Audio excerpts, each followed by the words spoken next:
Recording by उजाला music Raghopur सकरी। हमरा दुल्हा तो डीजे हम संकर डीजे लगन में शादी का चाहिए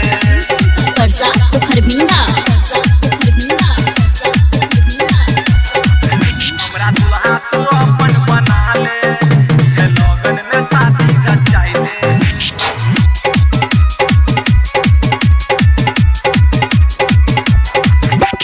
तोरा दुआरिया लोयबो हम बारात गे तोरा दुआरिया लोयबो हम बारात गे बैंड बाजा हम बजब पूरा रात गे बैंड बाजा हम बजब पूरा रात गे तोरा दुआरिया लोयबो हम बारात गे बैंड बाजा हम बजब पूरा रात गे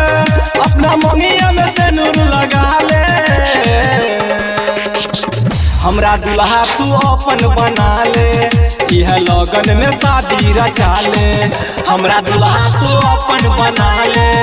यह लगन में शादी रचाइले तोरा दुआरिया लोयबो हम बारात गे बैंड बाजा हम बजब पूरा रात गे अपना मंगिया में से नूर लगा ले हमरा दुल्हा तू अपन बना ले यह लगन में शादी रचा ले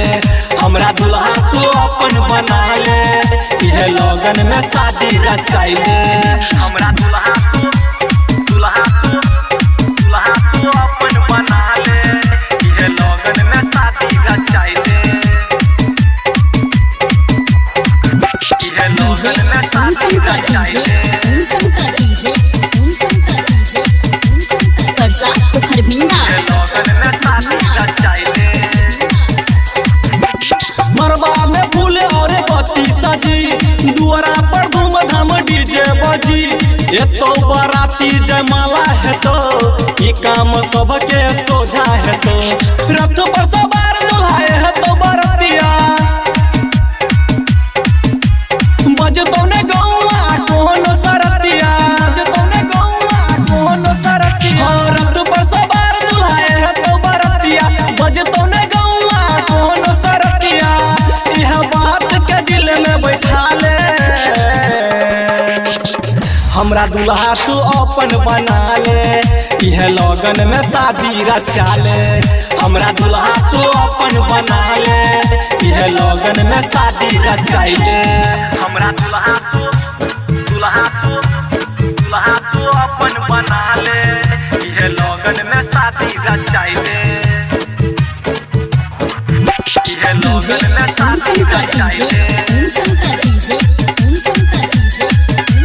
करसा खरबिंदा यह लगन में शादी रचाइले रिकॉर्डिंग बाय उजाला म्यूजिक राघोपुर सकरी। दुल्हा हम बन के गोरी दुल्हन हम तोरा बने गोरी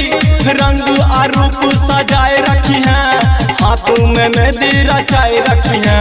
चंदन विकास के लेना अपनाई गया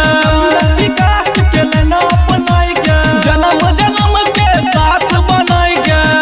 जन्म के साथ बनाई गया रोशन पकड़ के लेना अपनाई गया जन्म जन्म के साथ बनाई गया राघोपुरिया के गाना बजवाइले